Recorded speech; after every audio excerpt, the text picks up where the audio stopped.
On aide des personnes à passer du stade de l'idée au stade de la rentabilité. Quand tu dors 6 heures au lieu de 8 heures, il est prouvé que ton QI le lendemain baisse autant que si tu avais fumé un pétard. On passe un temps fou sur les écrans. Ils sont au travail, ils sont à la maison, ils sont dans nos loisirs. Or, ces écrans ne sont pas pensés pour nous aider à être concentrés. Alex, bienvenue. Bienvenue, merci. C'est cool de t'avoir ici. On s'est croisés à de multiples reprises par des copains qu'on a en commun et qu'on aime beaucoup et qu'on salue aujourd'hui, Benoît notamment. Fondateur de la marque Bonne Gueule que je porte intégralement. Moi, je suis un mauvais copain aujourd'hui. C'est une des rares fois où je suis pas en full Bonne Gueule. Mais bon, il m'excusera pour cette fois-ci. On est ici aujourd'hui parce qu'il y a quelques jours de ça, et ça allait vite, tu postes sur LinkedIn qu'avec Live Mentor, vous venez de racheter un média. Une entreprise, oui. Une entreprise. Et tu proposes de venir en parler avec ceux que ça intéresserait, etc. Donc je levais la main, moi ça m'intéresse, je veux savoir comment ça se passe. Est-ce que tu peux déjà nous donner un peu les grandes lignes de tout ça et puis ensuite on creusera ensemble? Alors on a racheté une maison d'édition, techniquement, pas un média mais une maison d'édition qui s'appelle 23h59. Une maison d'édition qui avait été créée en 2017 par une fondatrice qui s'appelle Anne Imbert-Pierrot et qui est une maison d'édition spécialisée dans les carnets de méthodologie. Donc des carnets papier, j'en ai pris un là avec moi, des carnets de 200 pages en moyenne qui permettent d'avancer sur des projets personnels ou professionnels avec des exercices d'introspection, avec des matrices, avec des outils présents dans les carnets, ce qui te permet de le griffonner, de l'annoter, d'utiliser ce carnet pour avancer sur un de tes projets. Tu as évidemment les classiques aussi, planeurs et agenda qui sont intégrés dans les carnets, mais ça va bien au-delà de simplement un planeur. Et les carnets aujourd'hui sont thématiques. Il y a un carnet de projet, il y a un carnet pour entreprendre, il y a un carnet pour écrire son premier roman. Et il y a un carnet que je connais bien parce que je l'avais co-conçu avec Anne en 2019 qui s'appelle le carnet du temps et qui est un carnet pour apprendre à maîtriser son temps, gérer son temps avec différents outils et méthodes. Voilà ce que fait 23h59 dans les grandes lignes. Comment est-ce qu'on en arrive à ce qu'une entreprise comme Live Mentor, vous êtes plutôt dans la formation initialement, même si vous éditez aussi des magazines, du média, de l'objet physique, effectivement, mais comment est-ce qu'on en arrive à racheter une entreprise comme ça et à se dire que ça va s'imbriquer dans l'écosystème? Quelle est la vision, quelle est la logique derrière ça? Est-ce que tu peux m'expliquer? Alors, moi j'ai toujours, pour le meilleur et pour le pire, eu une vision très large de ce qu'est l'entrepreneuriat et de ce que peut être un écosystème de produits, de services. Et je me suis toujours inspiré de plein d'univers différents. J'ai effectivement un cœur de métier qui est la formation en ligne. Donc techniquement, Live Mentor, c'est un organisme de formation. Donc j'ai depuis des années, moi j'ai créé l'entreprise en 2012, donc là on enregistre le podcast en 2024, ça fait 12 ans. D'ailleurs, 12 ans c'est un tiers de ma vie, parce que j'ai 36 ans, donc j'ai dédié un tiers de ma vie à Live Mentor.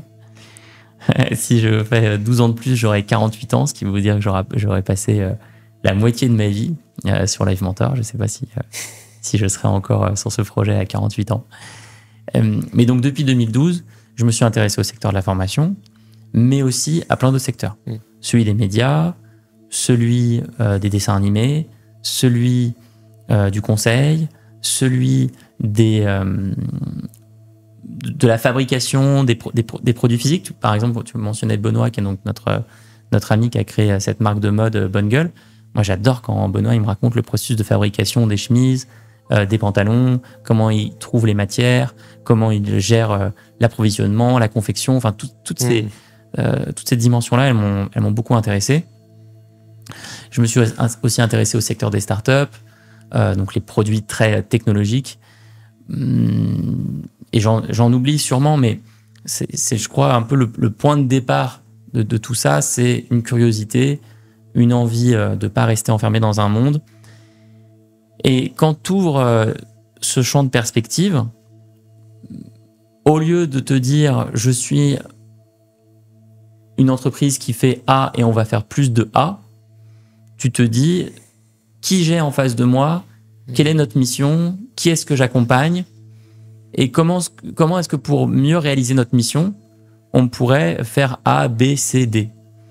Si on revient à la mission Live Mentor, on aide des personnes à changer de vie, on aide des personnes à faire une reconversion professionnelle, on aide des personnes à lancer un projet, on aide des personnes à passer du stade de l'idée au stade de la rentabilité, on aide des personnes à créer des entreprises à taille humaine, et on peut le faire, et on le fait via des formations, des formations en ligne, ça c'est notre activité historique, des formations qui durent entre 3 et 6 mois, qui reposent sur l'accompagnement par un mentor qui est lui-même ou elle-même entrepreneur. Mais la formation, c'est un vrai investissement en temps. On n'est pas tous au stade où on est prêt à bosser avec un mentor pendant 3 mois, pendant 6 mois, parce que notre calendrier ne le permet pas, parce qu'on ne se sent pas encore assez en confiance pour le faire, parce qu'on a d'autres priorités en ce moment. Un carnet, à l'inverse, ou un livre, ou un magazine, ou un jeu de cartes, il y a plein d'autres manières de faire. N'importe qui peut commencer. C'est beaucoup plus abordable, c'est beaucoup plus facile. Ça ne demande que d'avoir un stylo et ce carnet, donc. Et en voyant tous les retours des personnes qui ont fait confiance à 23h59 éditions depuis 2017, et on parle de plusieurs dizaines de milliers de personnes qui sont devenues propriétaires d'un des carnets, en voyant tous les retours et de voir à quel point ça leur permet d'avancer dans les projets, et ben pour moi, ça a été une évidence que 23h59 avait sa place chez Live Mentor et que je voulais poursuivre la mission d'Anne. J'étais très admiratif de ce qu'elle avait créé. Et puis alors après, il y a tout un sujet sur la relation qu'on a avec Anne depuis plusieurs années. On y viendra peut-être, mais voilà, sur la place que ça a et la cohérence de cette action, c'est ça que je pouvais te répondre. Moi, ce que j'entends ici, et du coup, le sens me paraît évident, c'est au lieu de partir, comme tu l'as dit, on fait un truc, on va le faire plus, vous avez pris le problème dans l'autre sens, et il n'y a pas assez de gens à mon goût qui le font. C'est qui est-ce qu'on sert, quelles sont toutes les façons de les servir. Et ben cette façon-là qu'on n'adressait pas encore quelque part, c'est une façon de continuer à les servir, de les servir mieux, et en plus de faire des ponts entre les deux, des effets de réseau, parce que les personnes qui achètent ces carnets peuvent devenir clients Live Mentor, mais les clients de Live Mentor peuvent avoir envie de découvrir ces carnets pour aller plus loin. Et du coup, je trouve que ça fait beaucoup de sens d'imbriquer ces activités, à savoir la formation, du média papier, du média digital comme vous faisiez déjà, et maintenant en plus ce produit physique, ce carnet édité, éditorialisé et pensé pour votre audience cible. Et c'est cool de réussir à sortir de ce qu'on fait en gardant une certaine cohérence. Je trouve ça hyper intéressant. Alors il y a quelques entreprises qui m'ont inspiré sur ce chemin. En France, My Little Paris, fondée par Fanny Péchioda. Super entreprise. Entreprise à la base avec une newsletter de recommandations de bonnes adresses à Paris, puis plusieurs newsletters dans différentes villes, puis une box de produits de beauté, si je dis pas de bêtises, il me semble, et de bien-être, puis une box de collants, puis une école en ligne de la créativité avec Traverse. Et j'en oublie, tu vois, j'en oublie. Il y a aussi des newsletters thématiques chez My Little qui sont pas uniquement dédiés à certaines villes. Et quand tu vas dans les bureaux de My Little à Paris, c'est un bazar créatif exceptionnel. C'est sur plusieurs étages. T'as des œuvres d'art de partout. Tu sens vraiment qu'ils invitent chacun à explorer, se nourrir.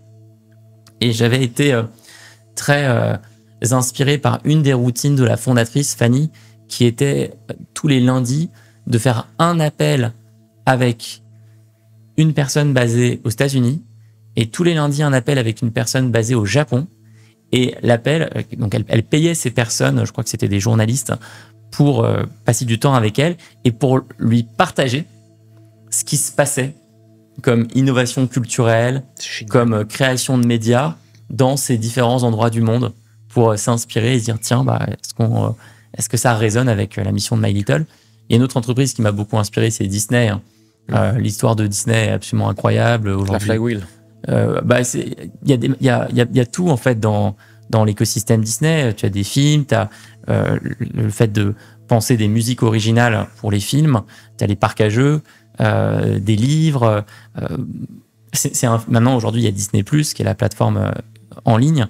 Et quand tu regardes d'ailleurs le classement des entreprises les plus grandes au monde, il y a quasiment que des entreprises qui sont très récentes, très jeunes, les géants de la technologie, Facebook, Google, etc. Et puis tu as une entreprise qui est beaucoup plus ancienne et qui se maintient, et c'est Disney. Je pense qu'une des raisons vient de leur créativité et du fait qu'ils ont plusieurs piliers. Donc cette entreprise m'a aussi beaucoup inspiré, mais je me suis aussi énormément inspiré de parcours individuels, comme Jodorowsky, des artistes qui touchent à tout, qui sont pluridisciplinaires. Tu peux pas les enfermer dans une case. Si tu prends le parcours d'un type comme Jodorowsky, donc tu vois que c'est un réalisateur franco-chilien, il est majoritairement connu pour ça.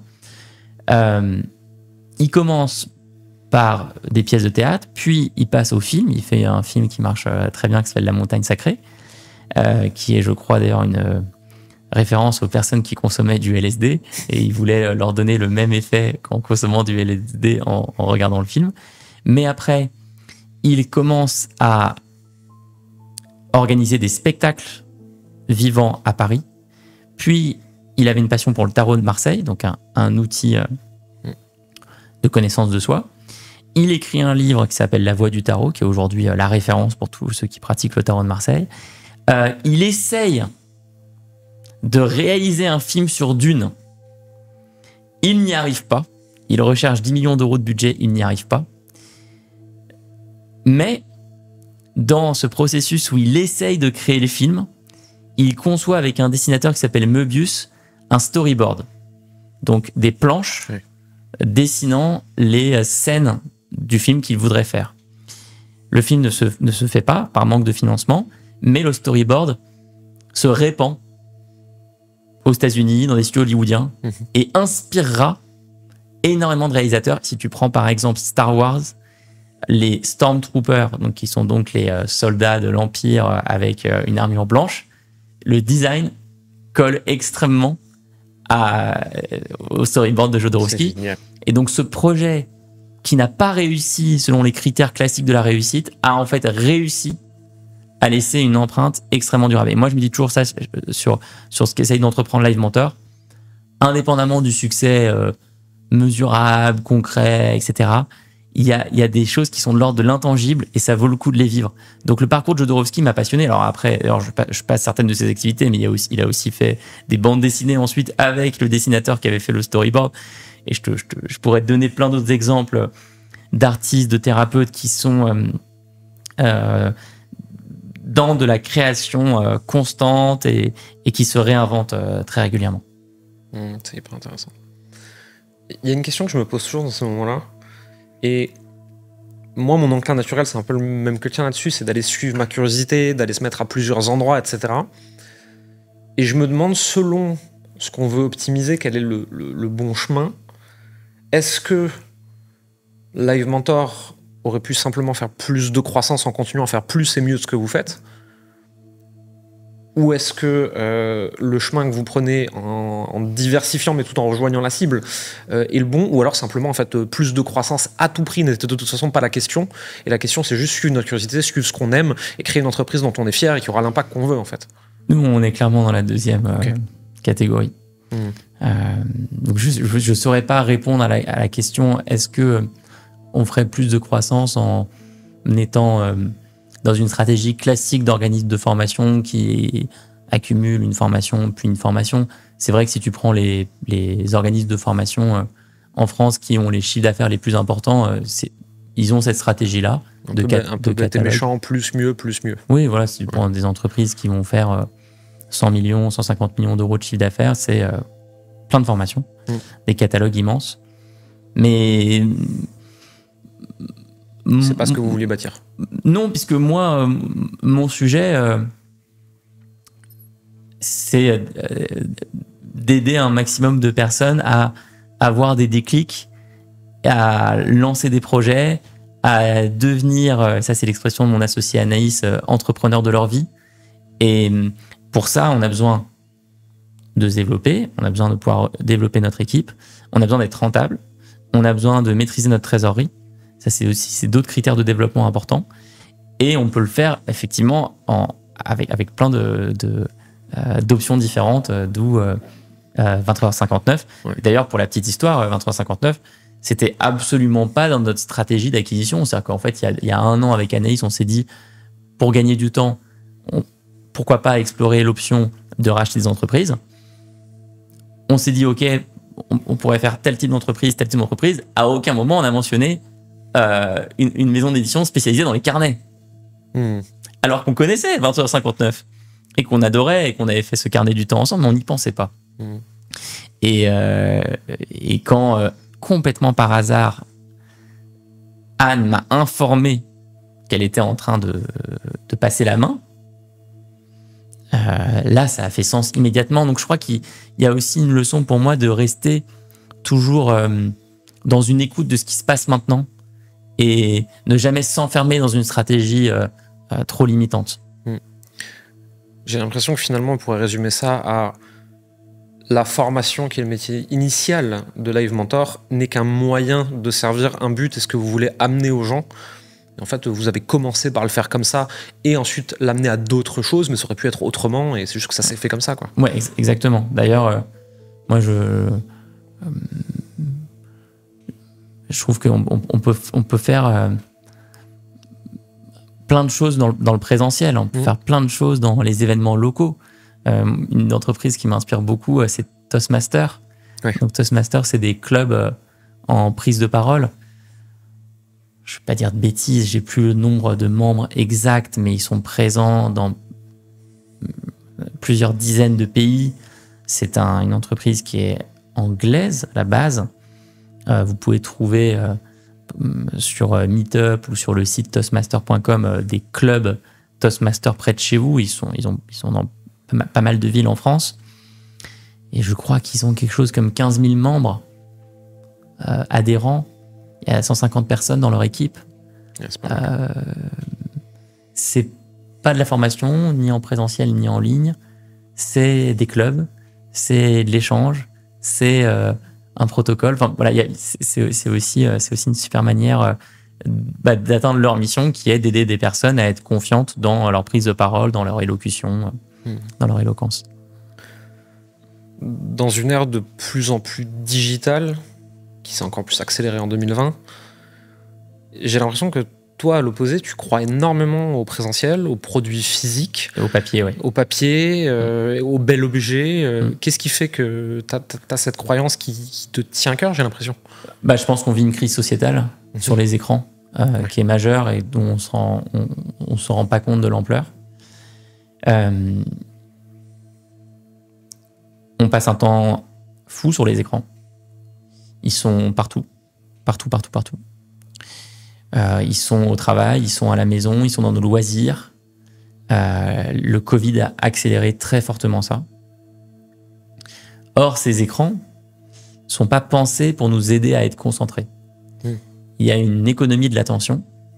Il y a des entreprises très puissantes qui, toute la journée, se disent comment est-ce qu'on peut casser l'attention des personnes.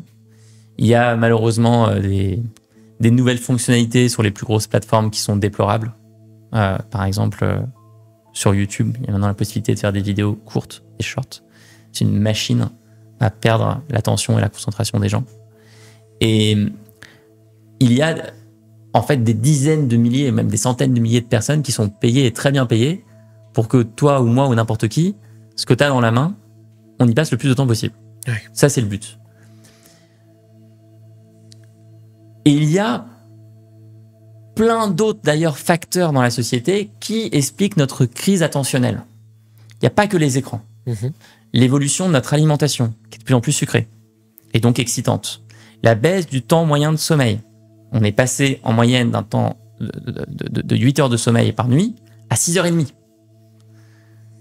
Quand tu dors 6 heures au lieu de 8 heures, il est prouvé, par des dizaines d'études, que ton QI le lendemain baisse autant que si tu avais fumé un pétard. Et je sais d'ailleurs qu'on partage, toi et moi, le respect, la passion du sommeil. Ouais. Peut-être parce qu'on l'a non respecté pendant longtemps. Ouais. Mais on peut parler aussi de l'agencement des villes. Si tu prends les grandes villes, c'est des machines à te déconcentrer, c'est des machines à générer de la crise attentionnelle avec de la pollution sonore, avec de la pollution visuelle. Si tu prends le fonctionnement de l'école, on peut continuer comme ça pendant longtemps. Je suis à côté de Live Mentor impliqué sur différents projets, notamment chez la maison d'édition Erol où je suis directeur de collection. Donc j'édite des auteurs. Le premier auteur que j'édite, c'est un journaliste et chercheur britannique qui s'appelle Johann Hari, qui avait publié un livre en anglais qui s'appelle Stolen Focus, que j'ai trouvé absolument remarquable. Je suis très heureux d'être son éditeur en France. Donc on sort, alors je ne sais pas quand la vidéo sortira, mais en octobre 2024, on sort la version française intitulée « On vous vole votre concentration » et Johann Hari explique cette crise attentionnelle avec, en détaillant 1000 fois mieux que moi tous les points que je viens de parler.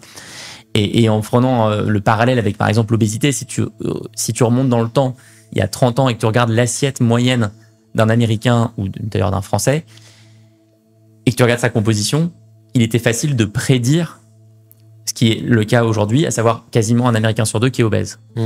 Si on regarde aujourd'hui notre rapport à l'attention, si ça ne change pas, dans 30 ans, il n'y a plus aucun de nous qui est capable de se concentrer. Tu as un film exceptionnel dont m'a parlé l'écrivain Bernard Werber, qui s'appelle Idiocratie. Je l'ai en watchlist, j'ai pas encore eu le temps de le regarder. Il décrit un peu ça. Donc maintenant, qu'est-ce qu'on fait ?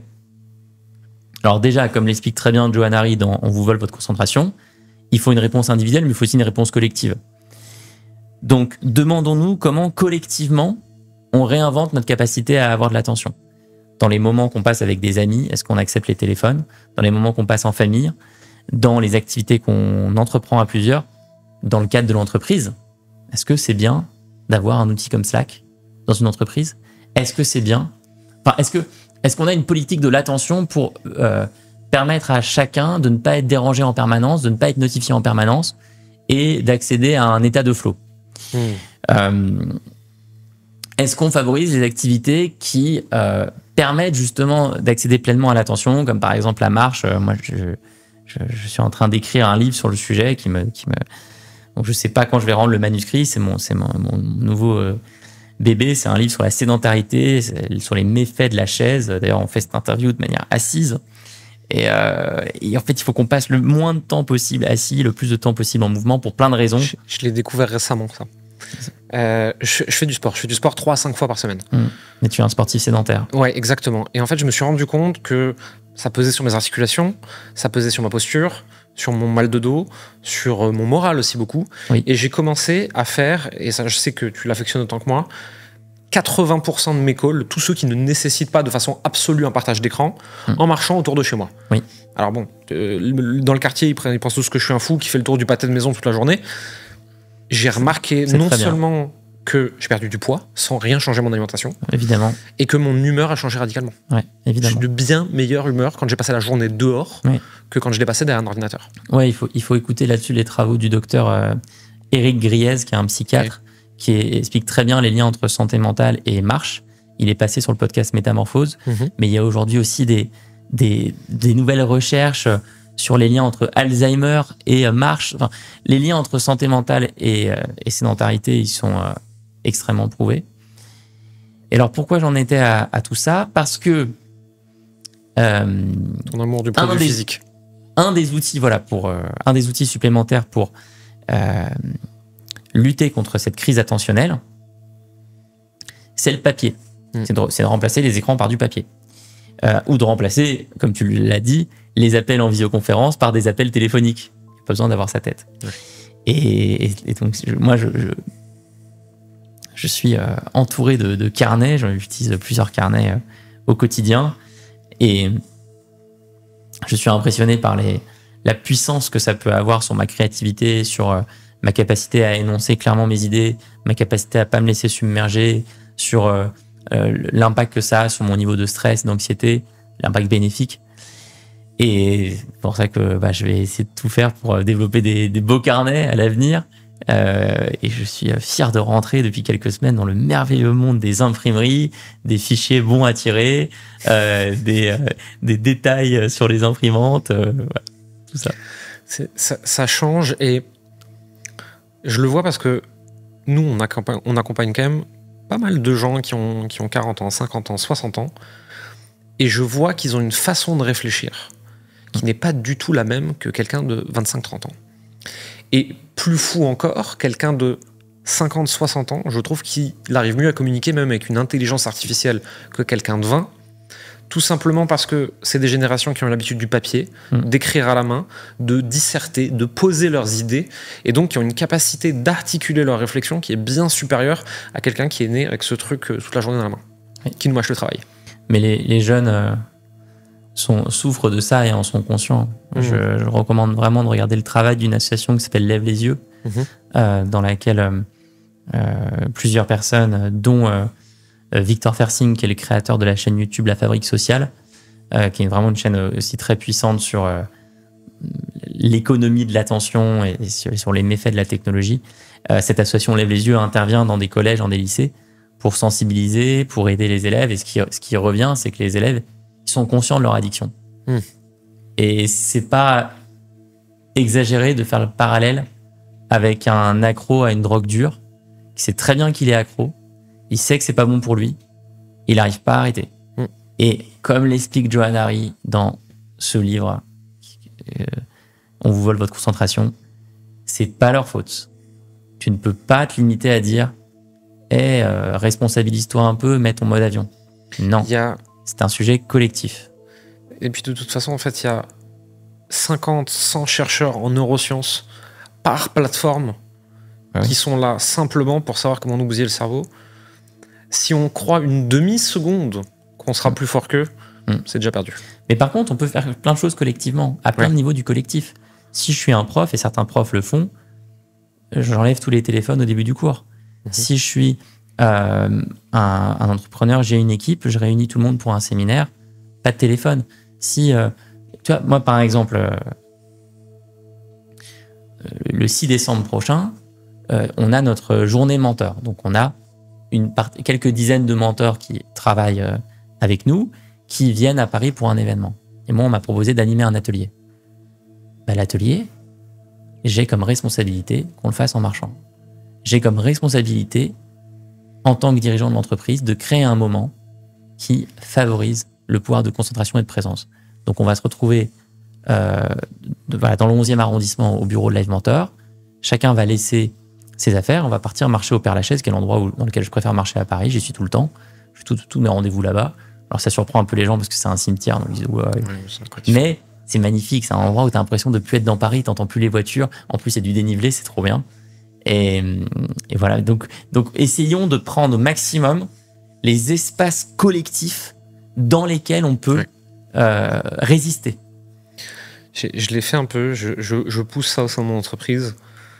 Parce que, vu que moi, je fais mes rendez-vous en marchant, de plus en plus mes interlocuteurs aussi, ou sur un tapis de marche à minima quand ils peuvent faire autrement, je pousse tout le monde à avoir des lunettes oranges sur la tête à partir de 17-18 heures.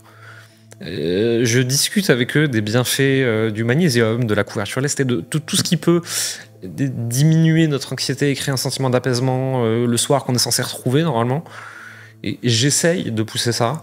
J'y arrive pas tout le temps, parce que moi-même, j'y arrive pas tout le temps, mais je pense que juste encourager les gens qui sont autour de toi, en tant que chef d'entreprise, mais en tant qu'ami, en tant que n'importe quoi, à faire plus attention à son sommeil, à son stress, à son anxiété, à l'utilisation des appareils. Et ça, moi, là, je le dis, mais je suis très nul avec ça.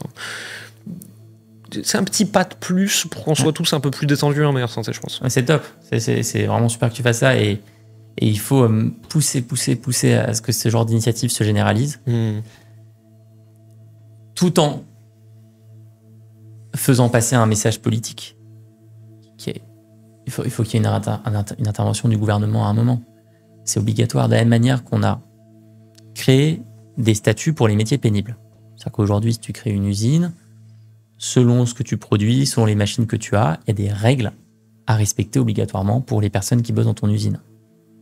Et en fait, le métier sédentaire, il mérite la même norme qu'un métier pénible. Est-ce que c'est normal ? Est-ce que ça ne devrait pas être obligatoire que dans un open space, il n'y ait que des bureaux assis debout ? Est-ce que ça ne devrait pas être obligatoire qu'il y ait un écran de taille suffisante pour éviter la fatigue visuelle ? est-ce que ce serait pas obligatoire de proposer des pauses actives? Est-ce que ce serait pas obligatoire de créer, comme au Japon, des séances de gymnastique en début, milieu, fin de journée? Est-ce que ce serait pas obligatoire de meubler l'espace, non pas seulement avec des chaises, mais avec des ballons elliptiques? Il y a plein de choses qu'on peut faire. Et à un moment, il faut collectivement créer cette énergie. Et moi, dans le cadre de la rédaction de ce manuscrit, de ce livre, je parle à une quantité importante de cardiologues, de neurologues, de médecins. Ils ont fait passer ces messages. Ça passe pas très bien pour le moment. Enfin, ça se traduit pas en action concrète. Bon là, en France, on n'a même plus de gouvernement, donc c'est encore autre chose. Mais c'est important en tout cas que chacun, si vous regardez cette vidéo, on peut agir à plein de niveaux différents. Famille, école, si vous êtes dans un village, au niveau du village, la région, votre entreprise, des collectifs, des associations, on peut faire plein de choses et ça fait des effets cumulés et c'est fantastique. C'est intéressant. Et je me demande toujours, j'ai toujours ce questionnement et je dévie un peu de notre sujet initial, mais je pense qu'on n'en parle pas assez. D'un côté, on a des gens qui nous disent l'humain augmenté. Nous, on est du digital, on est du web, la productivité, l'optimisation, le ROI, des choses comme ça, etc. De l'autre côté, toi, moi et notre bande de copains, on est quand même sur un retour à une vie un peu moins folle, qui va un peu moins vite et qui est un peu moins stressante. Comment on joint les deux? Comment on profite de tout ce que le monde actuel nous a apporté sans renier notre nature d'individu, d'humain, et comment faire pour pas se flinguer, quoi? Alors, si on se centre sur la technologie, bien sûr que certaines technologies peuvent nous aider à prendre soin de notre santé, si on est sur le thème technologie plus santé. Typiquement, la technologie qui permet de mesurer ton nombre de pas par jour, elle fait des déclics chez beaucoup de gens, elle permet de mesurer qu'on est en déficit de pas, etc. Maintenant, comme l'explique très bien mon ami micronutritionniste Anthony Berthoud, qui est un type fantastique, dont je recommande tous les livres, notamment le dernier qui s'appelle « Du bon sens dans l'assiette », du bon sens, Anthony dit du bon sens. Avant de parler d'humain augmenté,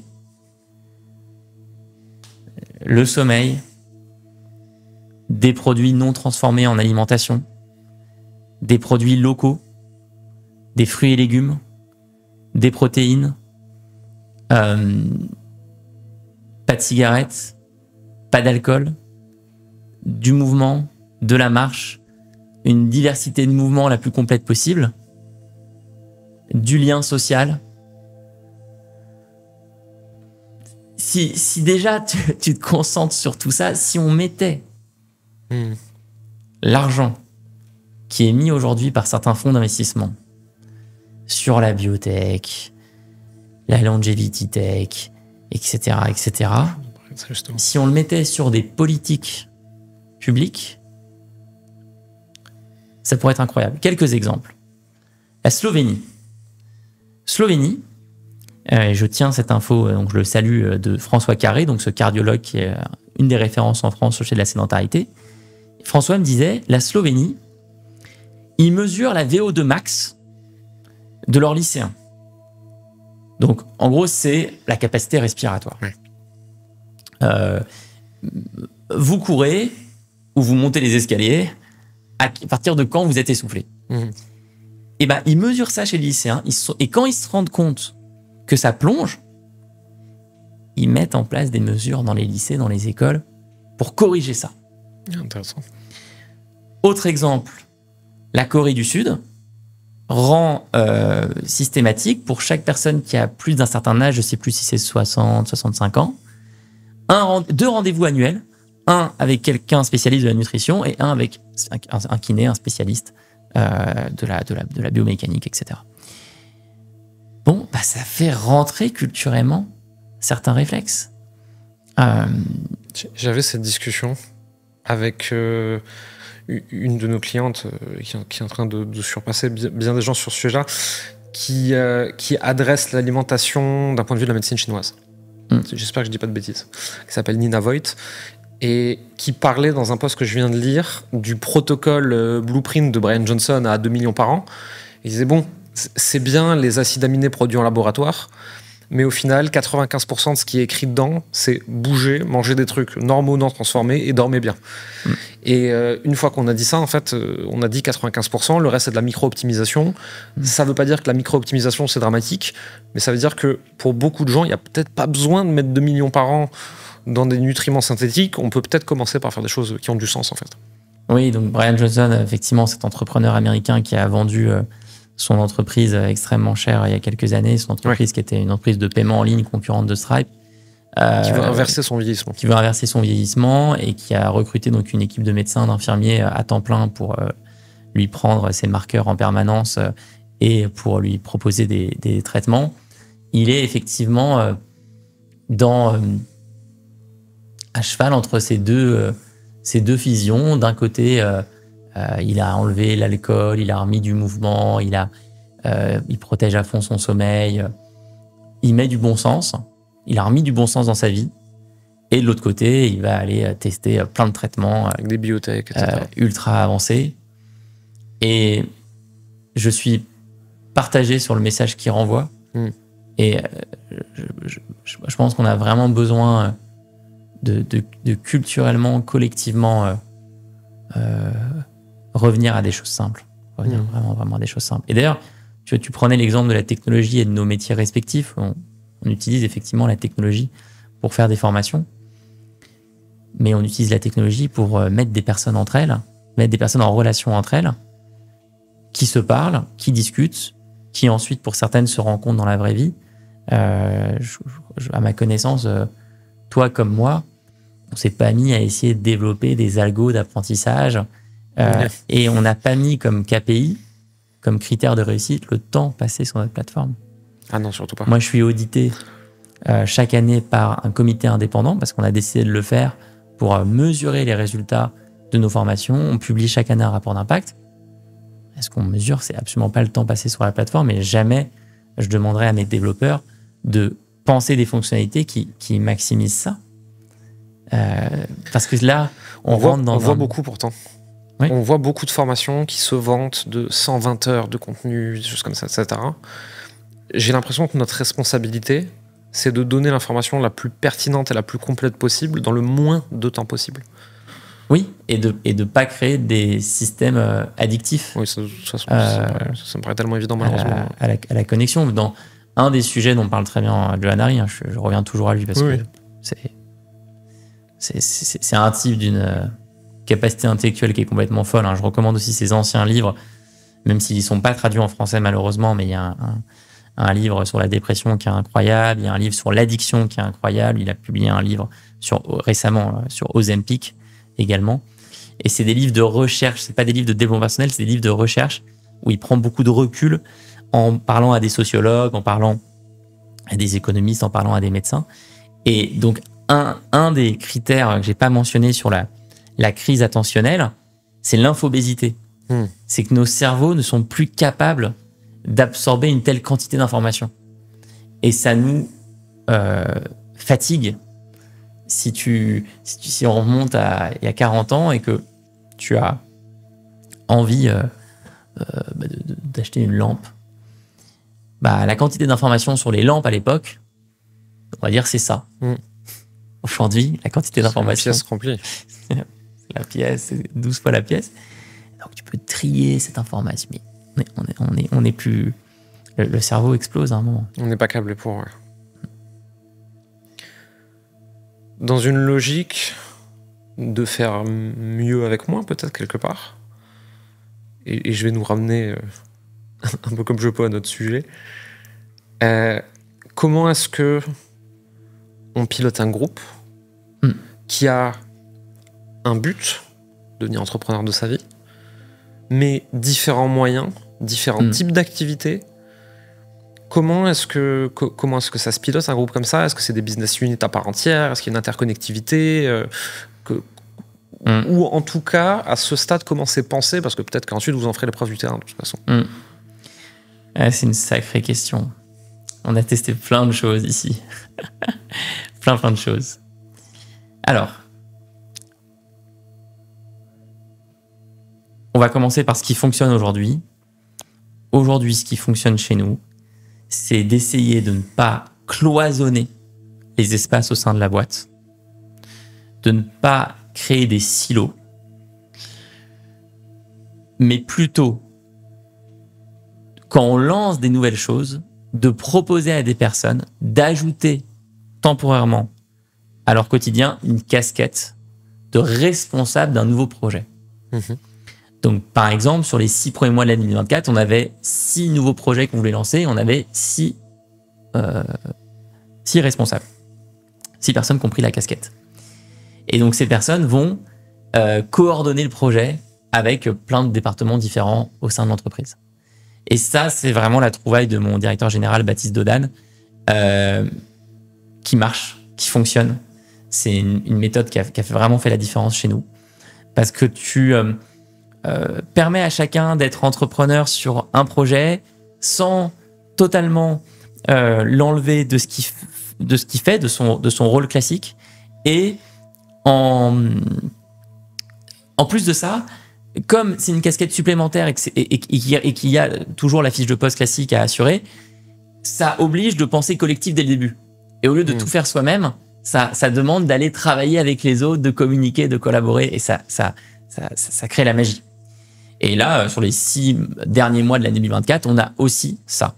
6 personnes qui prennent la casquette de responsable. Et d'ailleurs, sur 23h59, c'est moi qui prends cette casquette, c'est moi qui suis responsable, en plus de mes activités classiques.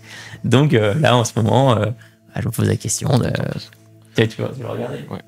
Donc ça, c'est un des carnets, mais qui avait été fait spécifiquement pour un partenaire.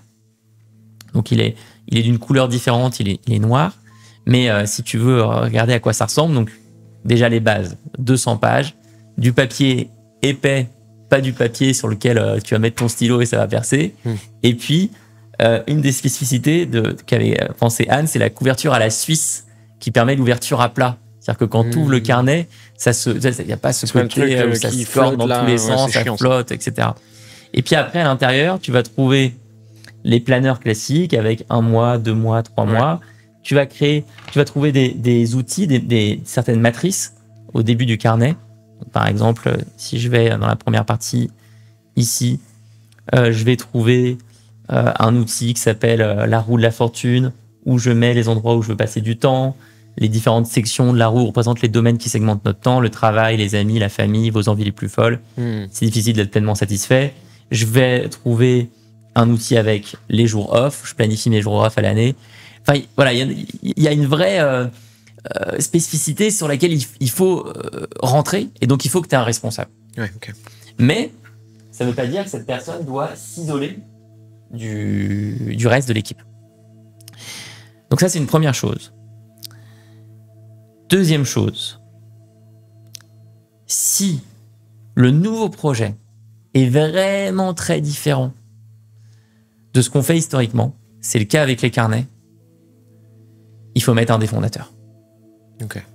Parce que ça demande de sortir de terre le truc en ayant une connaissance très fine de toutes les parties de Live Mentor pour voir comment ça s'imbrique.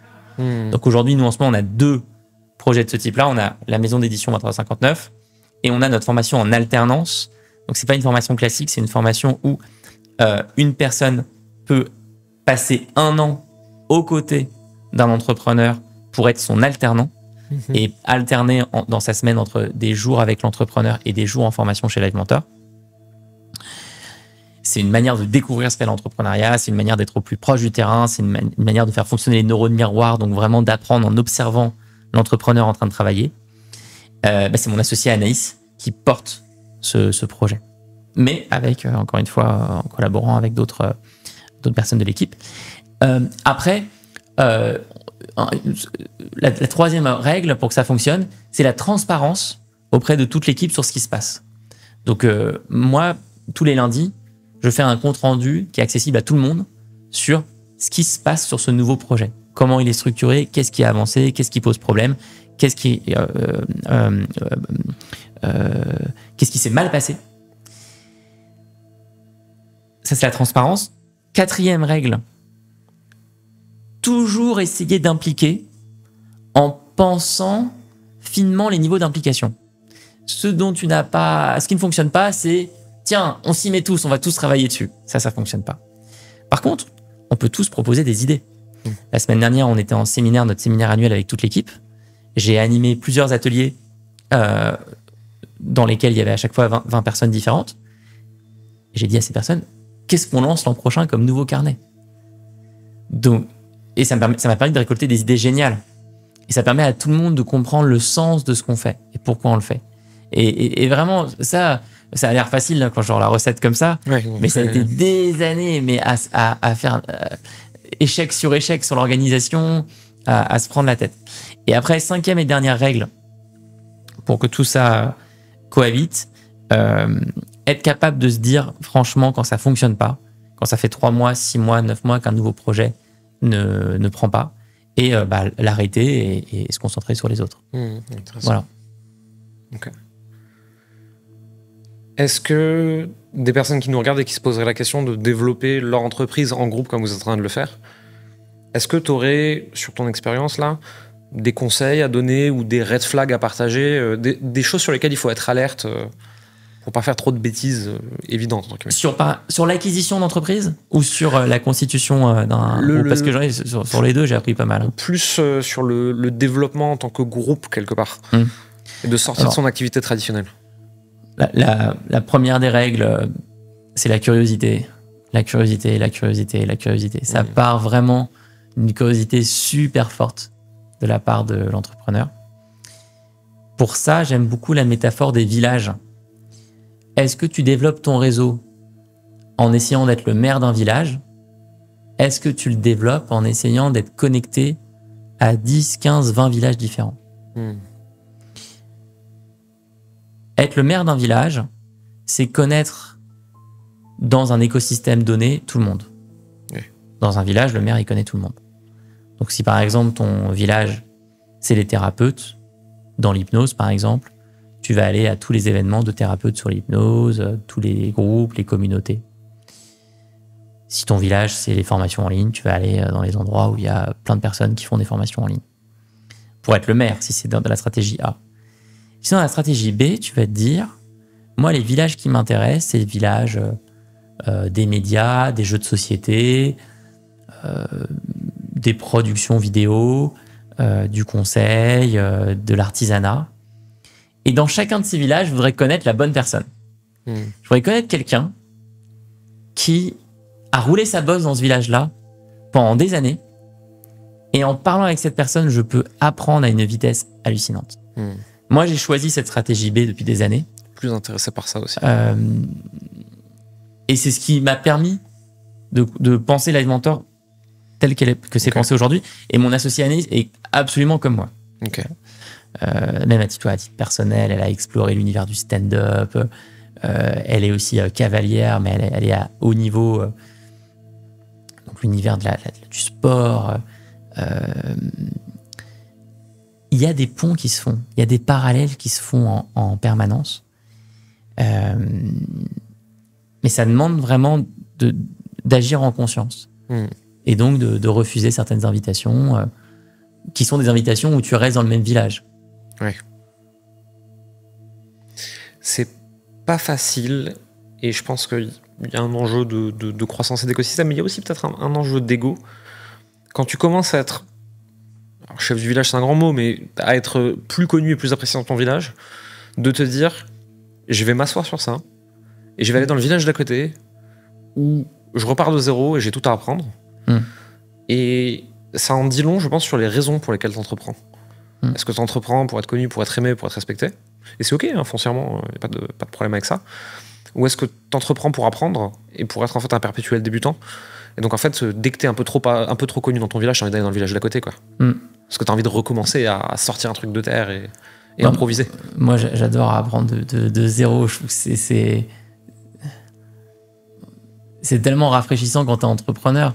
Surtout que quand tu commences à bien connaître un secteur, un sujet, les gens vont te poser des questions, c'est normal, te demander des conseils. Et donc, tu es souvent dans la place de celui qui transmet. Et c'est tellement reposant, rafraîchissant d'être dans celui qui apprend. Et c'est pour ça que, à la fois dans ma vie pro et perso, j'essaie de favoriser un maximum ce genre de moments. Et j'ai plusieurs outils pour ça, d'ailleurs, pour m'amener dans des contextes où je connais absolument rien et où je vais pouvoir poser plein de questions. Ça, c'est vraiment en le conscientisant, on peut trouver plein de solutions là-dessus. Je suis un peu comme ça. J'aime... Dans mon univers métier, je pose plus beaucoup de questions. J'ai vu beaucoup de trucs, quand même, etc. Alors peut-être aussi que je manque d'humilité, c'est possible. Mais par contre, j'adore me retrouver dans des trucs où on me raconte quelque chose et vraiment je me dis, waouh, je pompe rien du tout. Et je vais pouvoir poncer un nouveau sujet de zéro de façon ultra obsessionnelle pendant 3 mois. Et genre, j'ai tout à apprendre, quoi. Et je vais avoir ce moment en arborescence où je vais commencer à connecter les points et avoir l'impression de comprendre quelque chose, ce qui m'amène à voir qu'en fait, je comprends rien. Et tu sais, c'est tout ce cycle de l'apprentissage que je trouve génial. J'adore. Mais toi et moi, on a eu cette conversation justement sur la stratégie Lean. Donc, c'est une stratégie d'organisation de production inspirée par l'entreprise Toyota, qui fait des voitures historiquement. Et une stratégie où il y a plein de termes très techniques qui normalement ne s'appliquent pas du tout au métier intellectuel ou au monde de la formation, comme le Gemba, le Pokayoke, le Kanban, le flux de production, etc., le zéro défaut, les bacs rouges. En fait, on peut faire plein de parallèles avec nos univers. Moi, j'ai vraiment beaucoup de respect aussi pour les gens qui m'ont accepté dans leur univers, notamment Olivier Cohen de Timari, qui a créé le magazine papier Socialterre et a travaillé avec Olivier. C'était incroyable pour comprendre le monde de la presse, les enjeux de distribution en kiosque, la manière de travailler avec des journalistes, la manière de penser une direction de rédaction. Sans ces personnes-là, notre magazine papier Odyssée, il n'existerait pas, hein, et on n'aurait pas 4000 personnes qui le reçoivent dans leur boîte aux lettres tous les 2 mois. Et je crois que c'est un muscle qu'on peut aussi travailler dans sa vie personnelle. Moi, je le fais avec ma passion qui est les arts du cirque, mais ça va de pair. Je comprends. Est-ce que il y a une question sur nos sujets que j'aurais dû te poser, que j'ai pas posé, ou un sujet dont tu aurais aimé parler et qu'on n'a pas abordé? Alors, je sais pas si j'ai mentionné tout à l'heure l'importance de la relation historique que j'avais avec Anne, fondatrice de 2359. On avait un peu parlé, mais je veux bien que tu développes. Parce que nous, donc ça faisait 1 an, on essayait de trouver des entreprises vendeuses où l'entrepreneur a envie de passer à autre chose. Et on a eu plein de discussions. Et à chaque fois, ça fonctionne pas à la fin. Et ça fonctionne pas parce que ça demande vachement de courage et de lâcher prise, de laisser son bébé à quelqu'un d'autre. Tu te poses tout le temps la question en tant qu'entrepreneur, est-ce que la personne va respecter ce que j'ai créé? Est-ce qu'elle va respecter ma marque? Est-ce qu'elle va respecter mes valeurs? Et c'est compliqué quand tu connais la personne que depuis quelques semaines. Et même si tu sais qu'elle a les moyens de te faire le chèque, ça suffit pas du tout. Et moi, le jour où je passerai la main sur Live Mentor, je serai exactement comme ça. Et de l'autre côté, toi, en tant qu'acquéreur, tu découvres un nouveau monde, tu découvres des manières de produire, tu découvres des départements différents, tu découvres une base client, enfin, tu découvres toute une complexité. Et évidemment, ça génère plein de peur. Tu te dis, bon, est-ce que ça fonctionne vraiment comme ça? Est-ce que là, ça fonctionne comme ci, mais est-ce que dans 3 mois, ça fonctionnera encore? Est-ce qu'on sera capable de l'intégrer, etc., etc., etc. Et mon apprentissage de ce qui s'est passé avec Anne, c'est la valeur du temps long. Cette acquisition, entre la première conversation et la signature, il y a 1 mois tout pile. Et ce mois, c'est le mois d'août. Le mois où normalement tout le monde est en vacances. On en parlait en off, pour une acquisition, c'est super rapide. Oui, mais parce qu'on se connaît depuis 2019. Et donc, dès la première conversation, il y avait une base de confiance sur laquelle on a capitalisé. Il n'y avait plus que le deal juridique, quoi. Moi, j'avais confiance dans la relation ce qu'avait créé Anne. J'avais confiance dans ce qu'elle me disait. Je sais qu'elle va pas me raconter des salades. Je sais la qualité de ce qu'elle a fait. Je sais qu'elle a bien choisi ses fournisseurs. Je sais que il y a eu un amour commun du travail bien fait entre nous. Et elle, je faudrait l'inviter sur le podcast pour qu'elle raconte, mais je pense elle avait aussi confiance de par la collaboration initiale, de par la manière d'interagir, de par ce qu'elle avait vu comme investissement, comme sérieux chez les membres de notre équipe. Et voilà, et ça, je vais essayer de garder cet enseignement le plus longtemps possible et de me dire à chaque fois, préserve les relations, entretiens les relations avec les gens qui comptent, avec les gens où tu penses que tu as les mêmes valeurs. Tu sais jamais. Oui. Peut-être que vous deviendrez associés, peut-être que l'un cédera son bébé à l'autre, peut-être que vous montrez un nouveau projet ensemble. C'est cet extrait d'une citation de Naval Ravikant que j'aime beaucoup, qui disait « Long term game with long term people ». Voilà, exactement. Et c'est vraiment cette idée de prendre des gens qui ont un peu la même philosophie que toi dans la vie ou dans l'entrepreneuriat et nourrir des relations long terme avec eux. Tu sais pas où ça va t'amener, mais dans tous les cas, ça va être intéressant. Là, je vais te la prendre, celle-là. Elle est très, très, très, très puissante. Ouais, j'aime beaucoup. Elle est vraiment puissante. Où est-ce qu'on te lit, où est-ce qu'on te retrouve, si on veut en savoir plus sur toi, sur ton rachat, sur ces carnets, sur ce que fait Live Mentor, sur tout ce que ce projet devient? Où est-ce qu'on te lit en priorité? Alors, les carnets, le site internet 23h59edition.com. On le mettra en description de toute façon. Ouais, faut le chercher sur Google. Ouais, on le mettra dans les liens. C'est plus simple vous l'avez en dessous. 23h59edition.com. Live Mentor, c'est livementor.com. Moi, j'écris 2 newsletters chaque semaine. C'est ma passion. Boussole, tous les lundis matins. Et le vendredi des possibles, tous les vendredis. Dans Boussole, je donne une méthode, une ressource et une question. Et dans le vendredi possible, je recommande un livre de ma bibliothèque que j'ai trouvé utile pour développer un projet et prendre soin de sa santé, de son énergie quand on entreprend. Et puis pour le reste, c'est déjà pas mal. C'est déjà pas mal. Alex, merci beaucoup pour ton temps et tout ce que tu nous as partagé. Merci à toi, c'était un plaisir. Et à très bientôt.